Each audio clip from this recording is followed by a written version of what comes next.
Diddy. It's not our fault that Usher didn't want to get fucked by Diddy anymore. It is not our fault that Usher didn't want to get fucked by Diddy no more. Papa don't hit me no more. Kick in the door, waving the 4-4. All you heard was Papa don't hit me no more. Let's go. Kick in the door, waving the 4-4. Hey, yeah. Certain feeling, and I felt a certain way when Usher got on Shay Shay. And I don't mean to mention other people's platforms, but he got on Shay Shay and he mentioned how great and how good Puff taught him and everything. You know what I'm saying? About the business. Right? I know, and people know, that was around that in that time that Puff and Usher did have a situation. And that situation led Usher to the... This story goes back to when Usher signed with L.A. Reid at just 14, young, gifted, and full of potential. Lefus Records had launched several major artists, and as part of Usher's early journey he was placed under the watch of Diddy, a bold move by mentor Reid. Diddy, known for his wild lifestyle, became part of Usher's formative years in New York City. I heard about some music executives from the industry back in Harlem. You know, I heard it from some music executives back in Harlem. And I'm not going to speak on their name. They doing programs and everything like that. And they may be doing some, they may speak on it themselves. But I heard it from some music executives. Where did you hear it? Bro, you know how people be talking and we was around some people, something like that. And then some people might say, yo, I don't F with that dude. And at the time, I didn't know who the F Usher was. You know what I'm saying?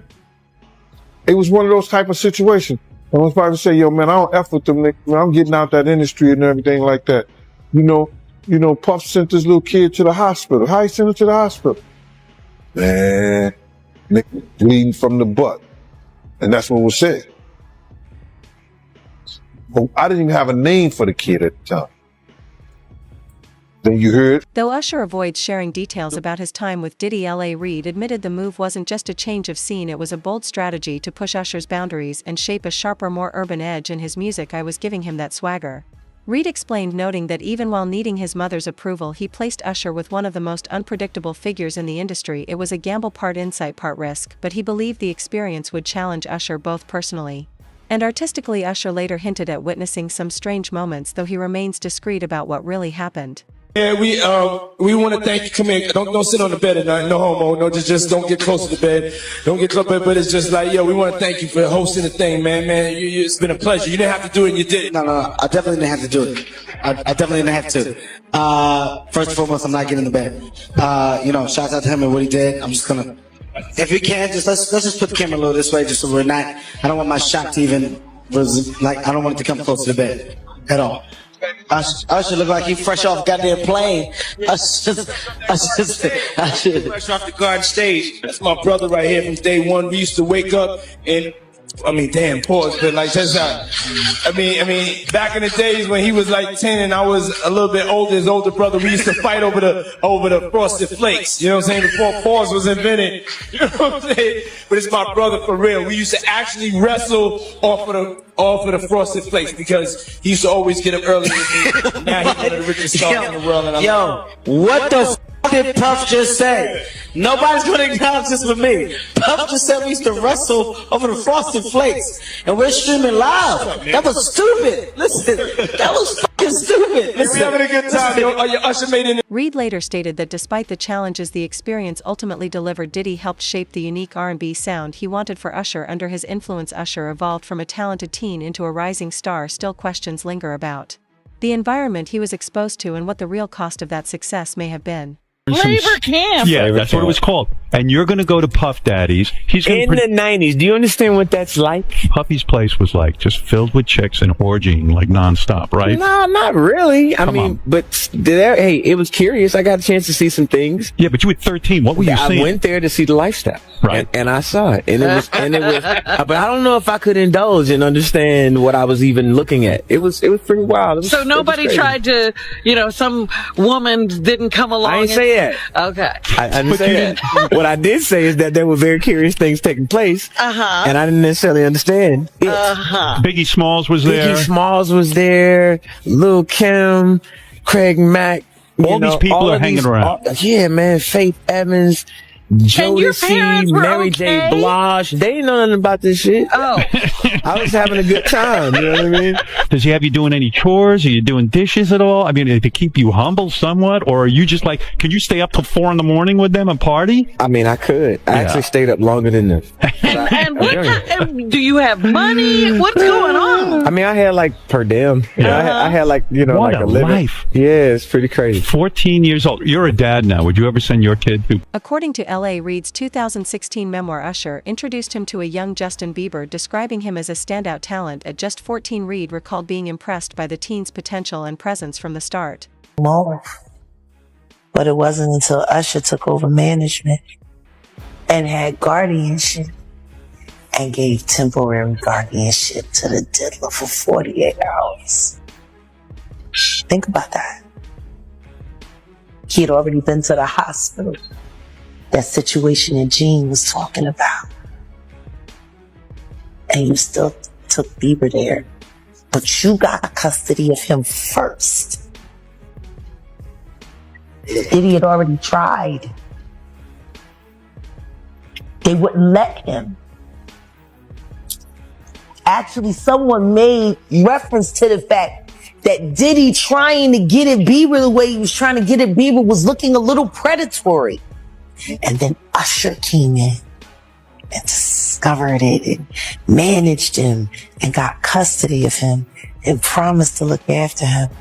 And then he sent him to the diddler. Does that sound like a good guy? It's horrible. It's horrible. Does that sound like a good guy? Now that we know what Diddy's really like. They're not seeing what the intentions was in his heart when he took Justin Bieber there. Oh.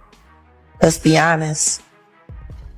He took Justin Bieber there. Gutter Braun discovered Justin Bieber at age 12 through his YouTube covers of Usher and Chris Brown, but it was Usher who opened the door to stardom by introducing him to L.A. Reid, leading to Bieber's signing with Island Records. In his memoir, Reid described their first meeting in 2008 when Usher arrived with the talented 14-year-old. Reid recalled being struck by Bieber's confidence and charm qualities that would help propel him to global fame by 15.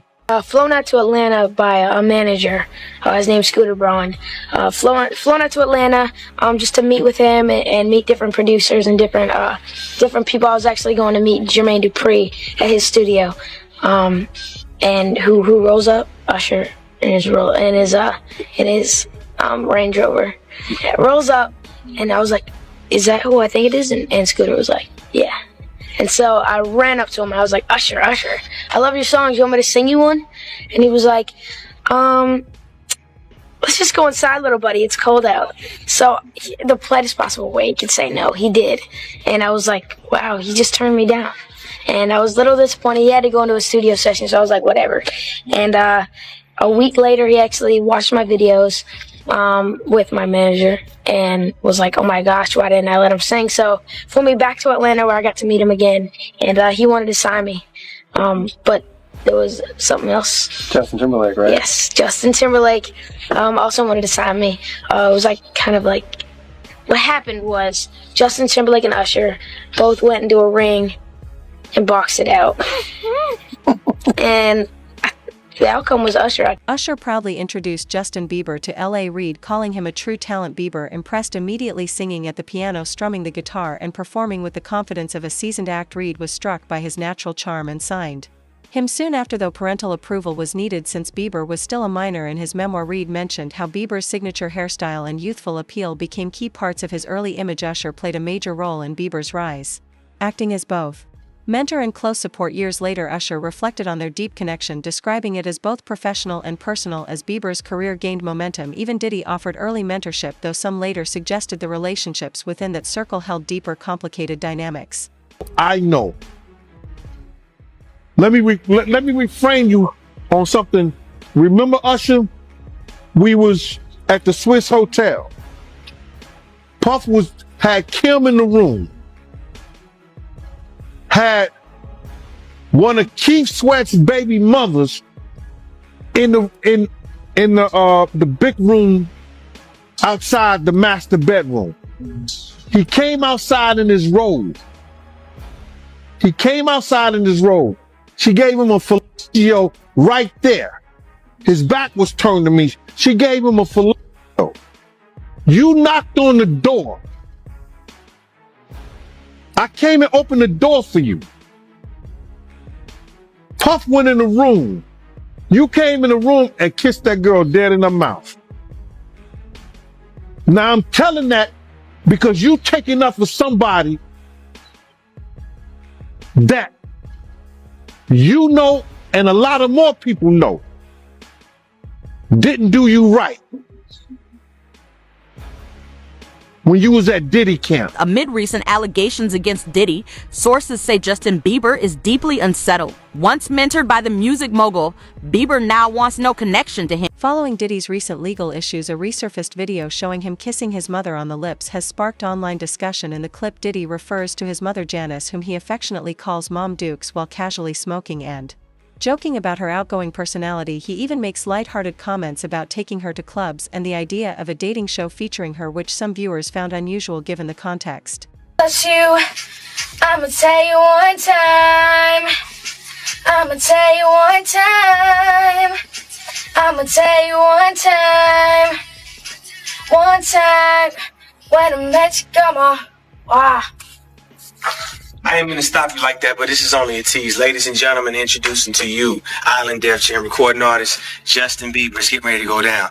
Just so you know, we're in the studio right now working on it. Get ready because it's gonna be big. Ain't that right, Justin? That's right. That's right, so look out. This isn't just an unfounded theory. Some, like Gondal, have commented on Diddy's unusually close relationship with his mother. The video in question was recorded about a year before the first public allegations of misconduct against him surfaced. Next voice. This story runs deeper than it first appears. Gando once claimed Diddy cut ties with him over a situation involving his mother. The dildo in the sink? I think that was crazy. I think that was out of, and then May said that was Puffs. I think he said May said that was Puffs, but Mace was in the bathroom with it. I don't know what that was all about, man, but that was real weird to me. That was crazy.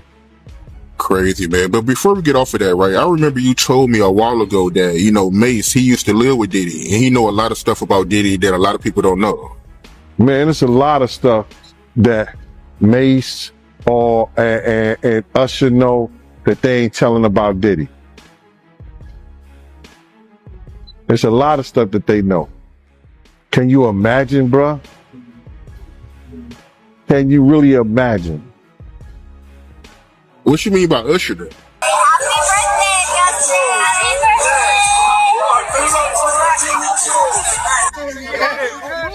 Welcome to the family, John.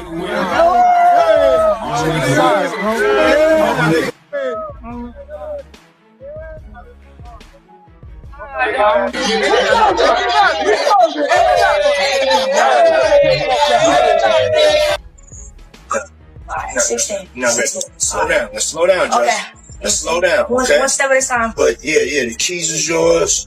When when you're 16, you good to go. You good to go. Yeah. Alright. Then when you get 18, you get the house. You get the mansion. Okay. Yeah. The mansion. So where are we off to now? Where would you like to go? I mean, wherever you want to go. Where we go. So check this out, yo. Justin, you ever seen the movie 48 Hours? Right now, he's having 48 hours with Diddy, him and his boy. They're having the times of their lives, like, where we hanging out and what we doing. We can't really disclose, but, it's definitely a 15-year-old's dream. I have been given custody of him. He signed to Usher. Young brother, everything's good? Selling out arenas and everything? Starting to act different, huh? You ain't been calling me and hanging out the way we used to hang out.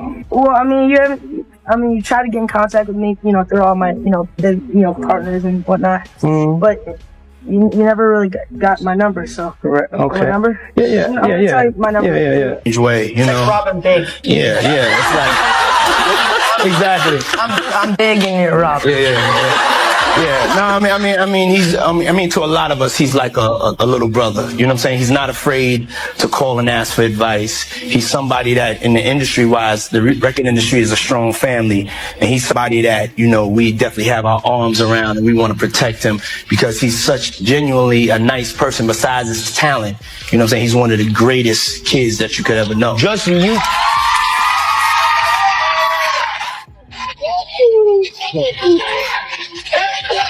You know, Diddy bought his son a Bentley. Maybe, you know, he could buy you one also while you're out. Got me a Lamborghini. Yeah. Oh, well, that's nice. I haven't gotten it yet, though. Yeah, I know. When is that coming, that Lamborghini? We talked about this last He time. had the Lamborghini for a day or two, and he had access to the house, and he knows better than to be talking about the things that he does with Big Brother Puff on national television. Apparently not. Some things, everything ain't for everybody. Wow! I feel violated right now. Wow. Lean into me again. You smell amazing. How old are you? Thank you. How old are you? I'm 16. I'll be 17 in like 2 weeks. I don't ever remember smelling that good at 16. Like that was bad. Yeah. Wow, look at your eyes. What music are you listening to? Would you rather we have to be naked on stage during one full song, or drink a cup of blended worms?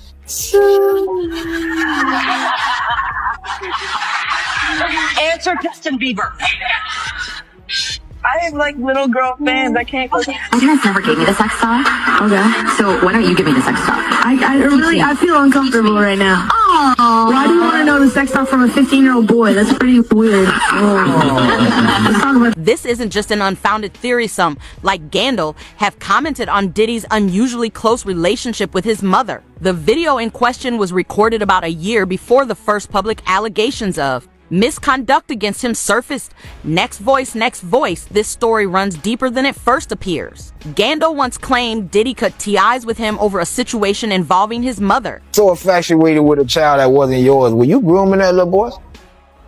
I don't even want to start those conversations because that's not your child. You know what I'm saying? And for you to keep him that close, it's like you kept him that close because he might got your secrets because he's not your child. So if he's not your child and you that type of person with that type of character, you don't mind actually doing it to him when he finally reaches a certain age because he's not yours. And you know in your mind he's not yours. And now you keep him real close to you. You make sure he don't go to his daddy. Why? You make sure he's separated with him and you provide him with everything he wants. Why? You got one of them little Michael Jackson secrets? He got one of them secrets that he can't tell nobody because his legacy, his manhood gonna be, and not only that, his brother no gonna look at him crazy. Only Puffy know, only God and Puffy. About Puffy, right? I don't know. All I'm gonna say is, I don't know. I'll be sure, son. All I'm gonna say is, who's infatuated with another man's son now, like that? Like that seemed like grooming to me. That's his daughter's brothers. Get. Yeah, my mom's is gorgeous. Let me introduce you to my mom, called Mom Dukes. Hi. She's getting a drip with me. She's hydrating.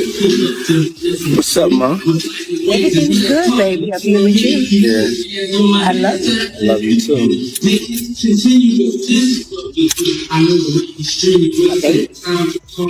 Mom, freshly dipped though. What? What you trying to do? Show my phone? I was trying to show you.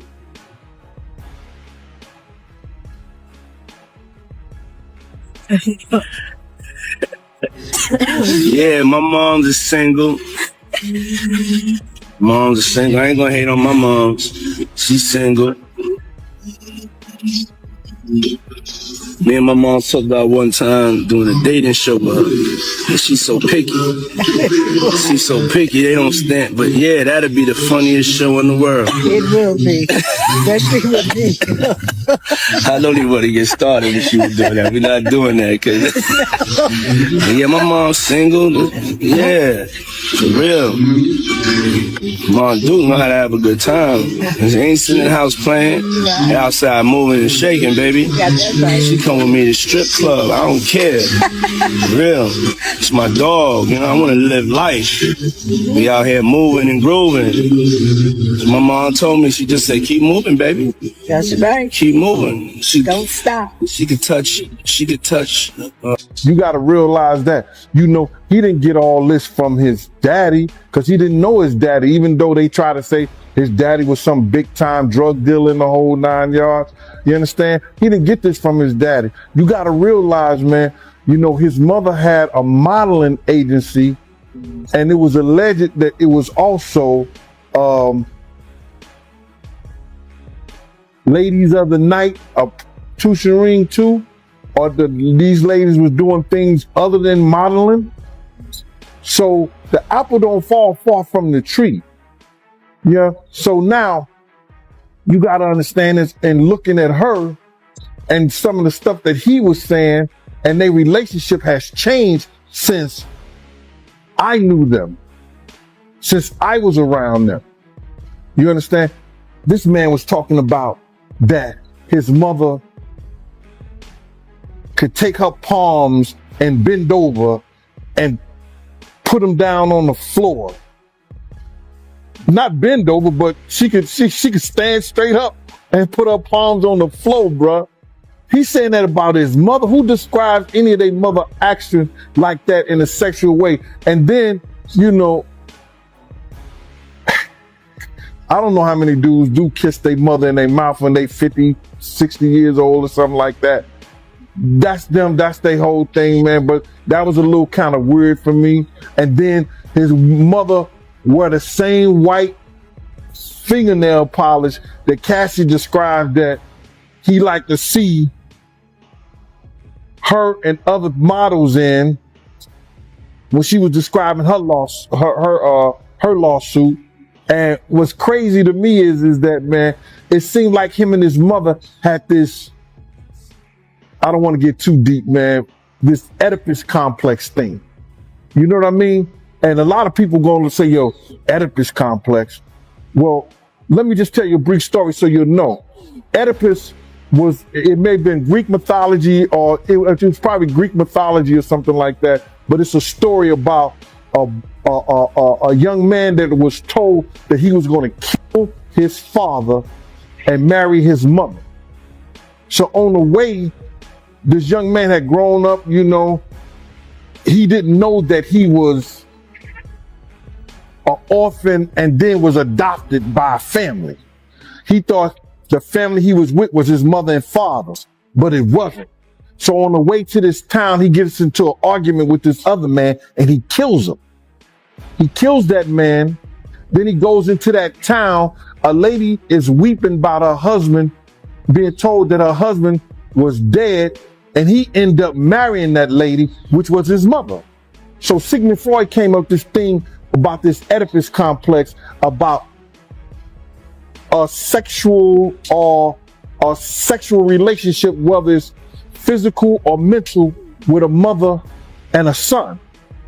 So I'm looking at his mother and him on the couch, and both of them are getting IVs after one of the Diddy parties. Allegedly. I'm gonna say allegedly because I wasn't there and I didn't know, but they showed them both getting IVs on the couch. So my whole thing about this thing is that I'm not saying that she was ever at a freak off, she was ever at that type of party, but you can't tell me Miss Janice Combs, who was always at the regular parties, didn't know nothing about the freak off parties. This is the same dude, bruh, that used to disrespect his mother. So I seen the love now that they have for each other only on film and camera, you know, or on the YouTube or Instagram or wherever they were showing it and stuff like that. But this the same guy that Kirk Burrows once told me he slapped his mother. And I told everybody, had I known he slapped his mother after I told Kirk Burrows, Kirk told me after I straightened his ass out for cussing his mama out. His mother came in the limousine and he was on the phone and she said, yo, why don't you tell these people like that? And he just cussed her clean out like on some, didn't I tell you to stay out my motherfucking business? And I was like, yo, I was shocked. She didn't say nothing. I said to him, I said, yo, boy, let me tell you something. If you ever cuss your mama again, I'm gonna beat the shit out you. You ain't gonna bring nothing but bad luck to us treating your mama like that. So I guess he ain't treating his mama like that no more. But some viewers have also pointed to an old Instagram live featuring Diddy that raised additional questions. Next voice. It's clear there's a lot of complexity surrounding Diddy's personal life even before considering the situations involving his children. What do you think the future holds for him? Share your thoughts in the comments, and thanks for watching. See you in the next video. you know, she would say that. You understand? I've said more about Mace. I've said more about Diddy than Mace have. But maybe because I'm not a celebrity, I don't have the platform, and he didn't say my name. She didn't say anything about, and you too, Gene Deal. And maybe because she might still find me sexy. She says she looking. What you mean by that? His mom was trying to talk to you back then? I don't wanna. What? That's how we fell out, bruh. That's how we fell out. You don't know? I thought you watched the Gene Deal show, Art. No, man. Tell me about that. Y'all ain't know that. Oh my God. Yo, one day, Puff and Justin was in the office, right? And sometimes I gotta watch Justin, but since the grandma up there, you know, she watching Justin something, I still gotta keep my eye on Puff. You know what I'm saying? Because you don't know who security gonna let up sometimes, and this, that, and the third. So it used to she used to have a restaurant, and she used to bring food up to the office and give it to people, right? So this one particular time, you know, she used to always do in the windows to me, Gene, why you don't never Gene, why you don't never Gene, why you don't like that? But I never even, you know, paid her any attention because it's always Miss Combs. It ain't Mama Combs. It ain't Janice. It's Miss Combs. You understand? I gave her that respect. But she used to always throw in the windows, and you know when somebody find you somewhat attractive. And then because I used to get in Puff ass, because Puff used to be disrespectful around his mother. You understand? I'm glad they got a better relationship and they got a better understanding, because she know I said it before. You understand? When he cursed out, we was getting in a limousine. This is when the office was on 19th Street and 5th Avenue. He said, didn't I tell you to stay out my motherfucking business? He was talking to his mother. And I said, boy, let me tell you something. If I ever hear you cuss your mother again, I'm gonna beat the shit out you. You ain't gonna bring nothing but bad luck to us. Don't you ever cuss your mother again.